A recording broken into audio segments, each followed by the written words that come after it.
The Caribbean Sea, calm and blue, yet suddenly crowded with steel. 7 American warships slice southward, their decks bristling with weapons. Beneath them, a nuclear-powered fast-attack submarine prowls unseen, silent in the deep. Over 4,500 U.S. sailors and Marines ride the waves, eyes forward, waiting for orders. Washington says this deployment is about smugglers. But with fleets moving, drones circling, and leaders trading sharp words, many ask, is this really about contraband or about control of the region itself?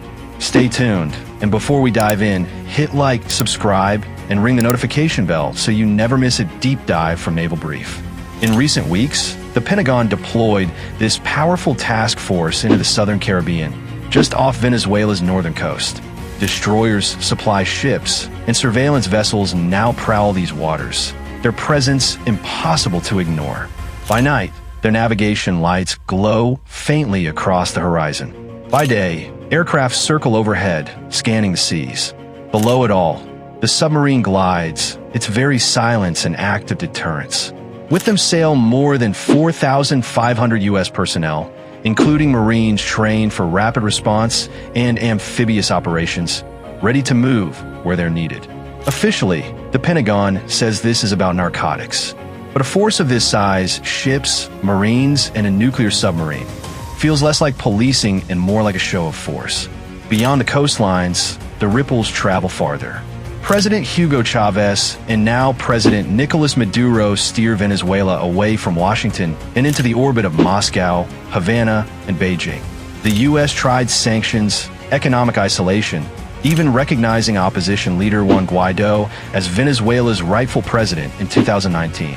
Yet Maduro endured, propped up by oil exports, Russian loans, Chinese investment, and Cuban advisors. The result is a government that survives every wave of pressure while cementing ties to Washington's global rivals.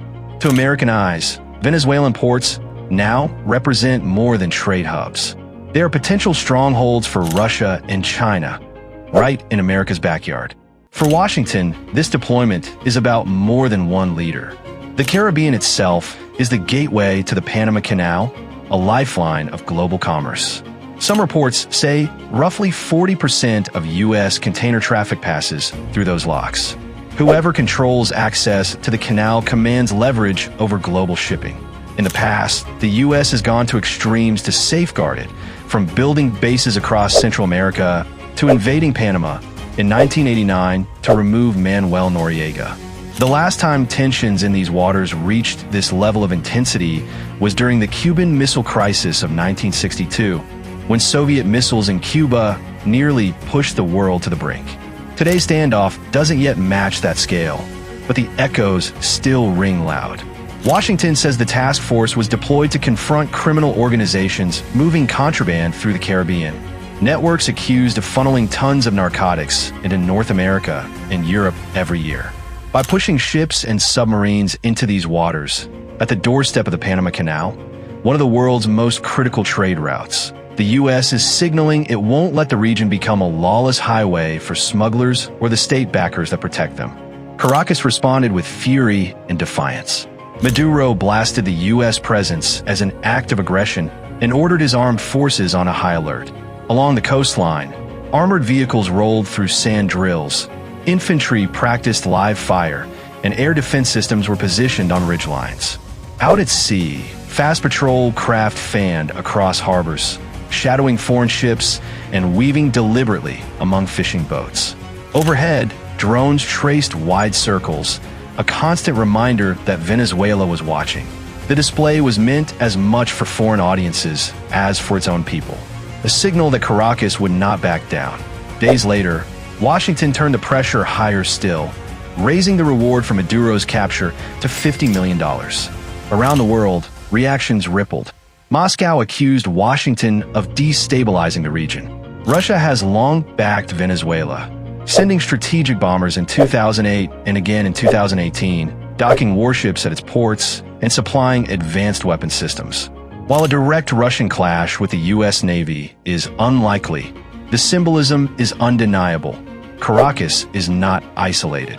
Beijing spoke in more careful tones, but no less firmly.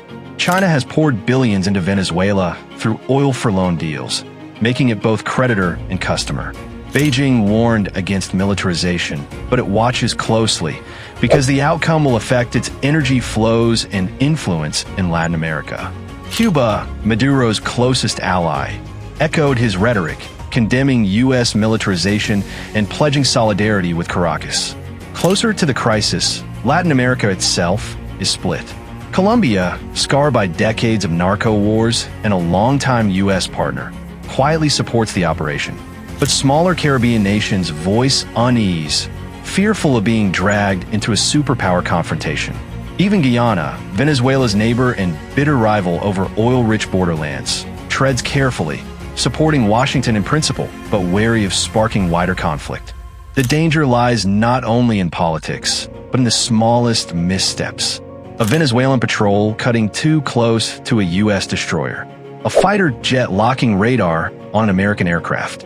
A submarine shadowing too near the seabed. In these tense waters, where every move is tracked by sonar and scope, even routine maneuvers risk being mistaken for aggression. For scenarios now hang over the Caribbean like storm clouds. First, deterrence holds.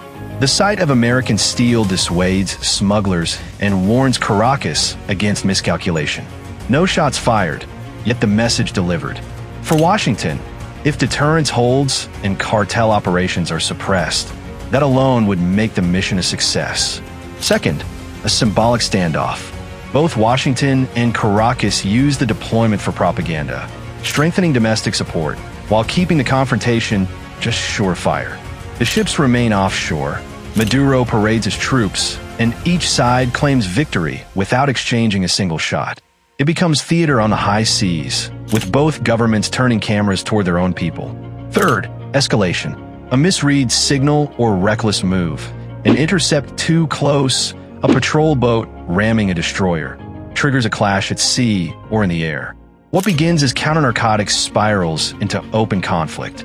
Even a brief firefight could ignite a wider crisis, with consequences far beyond the Caribbean. Fourth, proxy involvement. Outside powers, Russia, Iran, perhaps even China, deepen their presence. Advisors arrive, new weapons flow in, or a Russian frigate docks in Caracas. Suddenly, a U.S. mission build as counter-smuggling becomes entangled in global rivalry. A regional patrol mission transforms into another front in great power competition. This deployment is more than a tactical move. It is a reminder that great power competition is not confined to the Pacific or Eastern Europe. It stretches across every ocean, every sea lane, every choke point. The U.S. Navy, stretched from the Mediterranean to the South China Sea, has not forgotten its own backyard. Warships, submarines, and Marines are not only weapons of war. They are messages written in steel, signals cast across the horizon for rivals and allies alike to read. The Caribbean sun still shines bright, its waves rolling calmly under the tropic sky. But tension shadows the horizon. Onshore, Venezuelan troops march across sand. Offshore, patrol boats weave in deliberate patterns. Above, drones circle endlessly. And beneath it all, submarines prowl unseen. Calm waters can hide the most dangerous currents. One wrong move could change everything. This is Naval Brief, your briefing room for sea power and defense analysis. If you're all hands on deck for real naval operations, maritime conflict, and global defense, subscribe and stay mission ready for the next briefing.